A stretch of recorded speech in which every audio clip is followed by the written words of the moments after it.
கோவையைச் சேர்ந்த 3.5 வயதை நிரம்பிய சிறுமி தேசிய கீதம் மற்றும் தேசிய சின்னங்களை கூறுவதோடு 100 சித்திரங்களின் பெயர்களையும் கூறி அசத்தி வருகிறார்.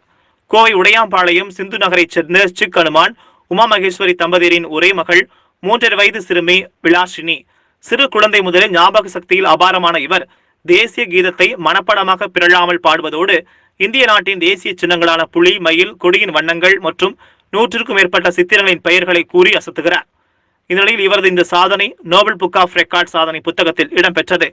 இதற்கான சான்றிதழ் மற்றும் பதக்கங்களை அவரது இல்லத்தில் வைத்து வழங்கப்பட்டது. இது குறித்து சாதனை சிறுமியின் பெற்றோர் பேசுகையில் 3 வயது 4 மாதங்களே ஆன நிலையில் பள்ளி செல்வதற்கு முன்னரே இவர் இந்த சாதனையை செய்துள்ளதாக தெரிவித்தனர். தினமான இன்று 3.5 வயது மட்டுமே நிரம்பிய விலாஷினி சிறுமி இன்னைக்கு நோபல் புக் ஆஃப் வேர்ல்டு ரெக்கார்டில் ஒரு புதிய உலக சாதனை பண்ணியிருக்காங்க. ஸோ பார்த்தீங்கன்னா இந்த வயசுலேயே தன்னோட அதிக ஞாபக சக்தி மூலிமா தேசிய கீதத்தை பாடியிருக்காங்க. அதே மாதிரி தேசிய சின்னங்களோட பெயர்களை தொடர்ந்து சொல்லி, அது மட்டும் இல்லாமல் 100க்கும் மேற்பட்ட பொருட்களோட பெயர்களை தொடர்ந்து இடைவிடாமல் வேகமாக சொல்லி இந்த புதிய சாதனை பண்ணியிருக்காங்க. இதுக்கு முன்னாடி பார்த்தீங்கன்னா இதையே 2020 அக்டோபரில் ஒரு 5 வயசு சிறுமி பண்ணாங்க.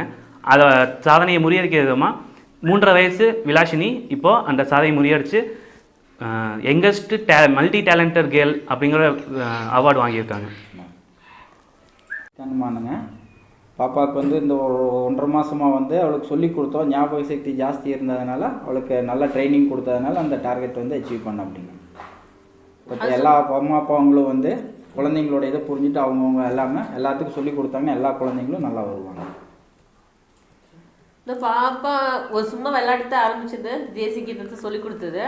ஆனால் அவள் சீக்கிரம் எல்லாத்தையுமே சீக்கிரமாக புரிஞ்சுக்கிட்ட பார்த்துட்டு அவங்க அப்பா சரி இது பண்ணலாம், இது வரைக்கும் இந்த பாப்பா யாருமே இந்த மாதிரி பாடினது இல்லை, பாப்பாவை பாட வைக்கலான்னு சொல்லி பாட வச்சாங்க.